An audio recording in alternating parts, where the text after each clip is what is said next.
what's unfortunate, and this is when we, this was an opportunity for men who hate women to decimate someone, and women who uphold that sort of thinking of, women should keep their mouths shut. The Dixie chick thing was? Yeah. I was in a coffee shop in the middle of Texas not long ago, and I have a shirt on that says apologize to the Dixie Chicks. It says the chicks, and that kind of obfuscates the message, but apologize to the chicks. And there was a man sitting there. We're in the middle of Texas at a coffee shop, like a local watering hole kind of coffee shop. And you could tell, and he was probably in his 70s, nice Texas man, and he was like, this is our coffee shop. What does your shirt mean?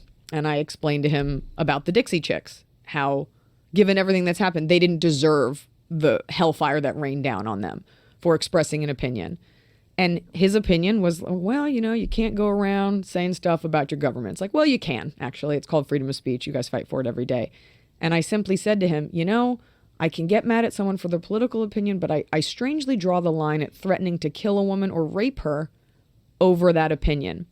And he stepped back and he was like, well, yeah, that's a lot. So I think people don't realize, especially when a woman says something wrong, the types of threats that come down that you might brush off or a guy doesn't think about. But if I get up and I'm like, I hate Joe Rogan, I hate his podcast, and you'll get men that are like, I hope you get raped, I hope you die. And these experiences, and I actually talk about this in my new special, it's a lot funnier than I'm making it sound now, are not just online, they get carried out. People shoot up schools because of their hatred of women. What school's been shot up because of hatred of women? University of Santa Barbara. That kid wrote a whole manifesto. Oh, that's right. That was like the first incel, right? Montreal. In terms of like a popular incel where it was discussed. 1989, Montreal massacre. This guy also having an issue with being unfuckable, shot a bunch of people in the name of this. It is the guy that shot up that strip mall in Atlanta had a whole thing about how women don't pay attention to him. Those were Asian women he targeted. So we're talking about, she said something as a political belief, and then by and large, what happens is you do something and then people come at you. You bring a knife to a fight, people come with a gun, literally. These are very real things that women have to think about when you exercise your free speech or just ideas, just as a man would. You have to think about your physical safety. These are very real things. It's the reason I have a security at shows. It's not because of women. It's not because of women coming up to me. Yeah. Which they have, and that's not scary. But you never know. But if a man came out and said, I'm embarrassed that George W. Bush is our president, and he did it like that, he wouldn't have to think about that aspect. It wouldn't be, I hope you get raped.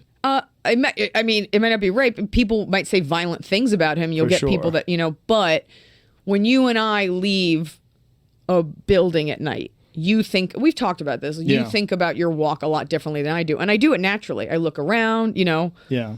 And so that's why I'm shocked I have gotten through all those parties unscathed. It's just a different way that you kind of walk through the world. Less impunity. And so I think that's what bothered me about the Dixie Chicks things was she said something and it wasn't at a time where people were exercising free thought like they were because the ubiquity of the internet hadn't taken over. Right.